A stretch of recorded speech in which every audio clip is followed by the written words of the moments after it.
Bonjour, vous avez besoin d'envoyer des invitations à des groupes qui sont toujours identiques de personnes pour vos réunions dans Teams. Mais voilà, à chaque fois, il faut les ajouter un par un.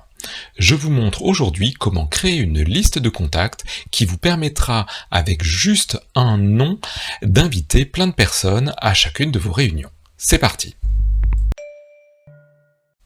À ce jour, la manière la plus simple de créer dans Teams une liste de contacts à qui on va envoyer régulièrement des invitations, eh bien, c'est de ne pas le faire dans Teams, c'est de le faire dans Outlook.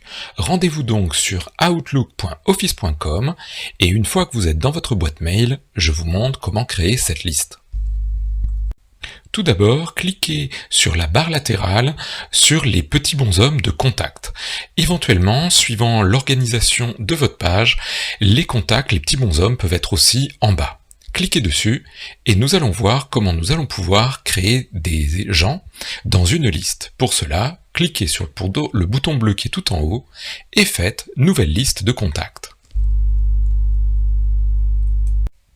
Donnez un nom à votre liste, j'ai choisi de l'appeler mes stagiaires, et ensuite, soit commencez à écrire le nom des gens si ces gens sont déjà dans votre répertoire, soit coller des adresses mail. Ici, j'ai ajouté 4 personnes et je peux maintenant faire créer. Maintenant, pour créer la réunion, je continue à rester dans Outlook, je ne vais pas dans Teams. Je clique en bas sur le calendrier, ou bien sûr, si jamais les icônes sont sur le côté, vous avez la petite icône calendrier. Cliquez à n'importe quel endroit dans le futur, cela devrait vous ouvrir un petit élément, et comme nous avons besoin de rentrer un petit peu plus de choses, je vous propose d'aller dans Autre option. Maintenant, nous avons la possibilité de donner un titre à notre élément, par exemple formation, et nous pouvons choisir des participants. Et ici, je vais choisir mes stagiaires.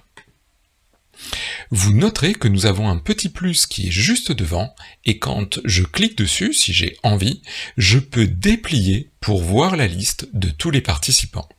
Attention, n'oubliez pas, puisque vous voulez créer une réunion dans Teams, de cocher le petit bouton qui est sur le côté pour dire qu'il s'agit d'une réunion Teams.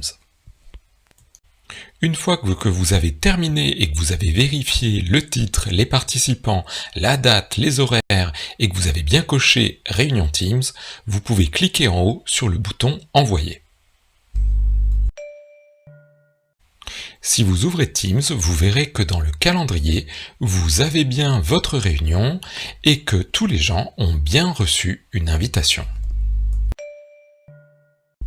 Juste pour information, vous noterez que dans la partie conversation de Teams, vous avez une petite liste déroulante sur le titre de conversation et que vous avez la possibilité de voir les contacts. Et ici, vous pouvez créer des groupes de contacts. Vous pouvez rajouter le nom des gens. Malheureusement, à aujourd'hui, j'ai trouvé que je n'arrivais pas à retrouver le nom de cette équipe lorsque dans mon calendrier, j'essayais ici par exemple d'ajouter des participants. Mon équipe pair n'existe pas. À l'heure où je vous parle, lorsque j'inscris ici un canal ou une équipe dans les destinataires, je suis désolé, mais je pense que les gens ne reçoivent pas d'invitation. Je vous propose donc, en attendant, de rester avec Outlook en ligne pour créer vos réunions dans Teams. J'espère que ceci vous a plu et va pouvoir vous aider. Bonne continuation, à bientôt, au revoir.